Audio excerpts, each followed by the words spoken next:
C'était une visite d'abord de prise de contact avec les services comme l'Office des lacs et cours d'eau au lac pour visiter pour la première fois le local. Je voulais le faire depuis quelques mois. L'occasion m'en a été donnée aujourd'hui pour voir un peu les conditions de travail et le reste. Mais aussi plus important, c'était d'aller avec ces services sur le terrain pour voir cette ressource que nous partageons sans doute avec d'autres pays dans le cadre de l'OMVS, mais cette ressource extrêmement importante pour notre développement économique et social. Lorsque le président de la République a lancé la vision 2050, Sénégal 2050, disant que nous allons vers une transformation systémique, une transformation structurelle avec l'atteinte de la souveraineté alimentaire en particulier, il pensait à la maîtrise de l'eau d'abord pour pouvoir atteindre nos objectifs.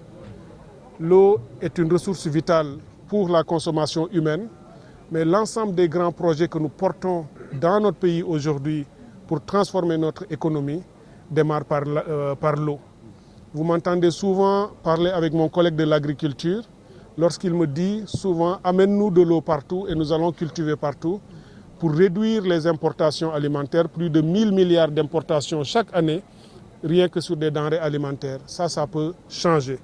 Et ça peut changer si nous arrivons à maîtriser cette eau, à la drainer partout dans le pays pour la consommation humaine, l'eau potable, mais également l'eau agricole.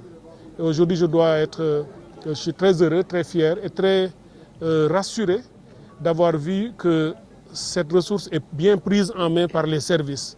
Parce que nous avons démarré ce matin au niveau de la réserve de Bango, où nous avons visité les ouvrages gérés par l'OLAC et cette prise d'eau qui alimente Saint-Louis en eau potable. Et nous avons déjà convenu de tout ce qu'il faut faire en matière de focardage pour enlever les herbes que vous connaissez ici, comme le tifa, qui envahit, qui agresse beaucoup nos cours d'eau, pour le nettoiement, pour renforcer la qualité de l'eau, pour le dragage, pour aussi renforcer les capacités de stockage. De là-bas, nous avons aussi visité Richard Toll, cet ouvrage stratégique. Parce que si on parle du lac de Guiers, s'il existe, c'est parce qu'il y a de l'eau du fleuve Sénégal qui est amenée ici. Et ce canal qui permet cette jonction entre le lac de Guiers et le fleuve Sénégal s'appelle le canal de la Tawe, qui traverse la ville de Richard Toll, où il y a déjà des ouvrages qui datent de très longtemps, depuis 1958. Et cet ouvrage-là va être modernisé, va être équipé, changé, pour justement pouvoir porter cette grande ambition que nous avons.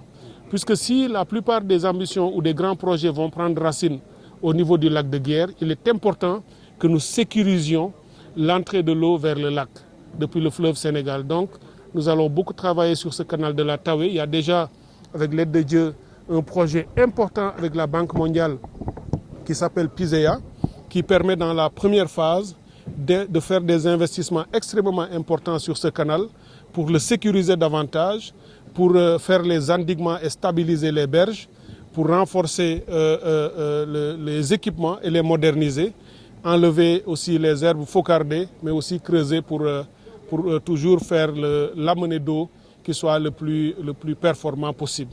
De façon à ce que même lorsque, comme on l'a vu cette année, il y aura des crues du fleuve, qu'on soit en mesure de prélever le maximum possible d'eau pour le mettre dans le lac de Guiers et de là, pouvoir faire nos grands transferts à l'intérieur du pays. C'est non seulement une instruction forte du président de la République, un suivi permanent, quasi quotidien de M. le Premier ministre pour qu'on réalise cet objectif, c'est de faire en sorte que toutes les populations qui vivent autour du lac de Guiers ne soient plus laissées en rade.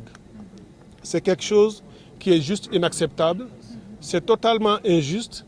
Nous avons trouvé cela sur le terrain et ça fait partie des premiers jubbanti que nous allons faire en changeant toute loi que nous avons trouvée et qui cautionne ou qui permet de faire en sorte qu'une eau soit prélevée ici, traversant des villages, laissant en rade ces villages ici, sur des centaines de kilomètres, alors qu'à 50 mètres ou à 100 mètres d'ici, on a des difficultés à accéder à cette eau. Cela sera corrigé rapidement.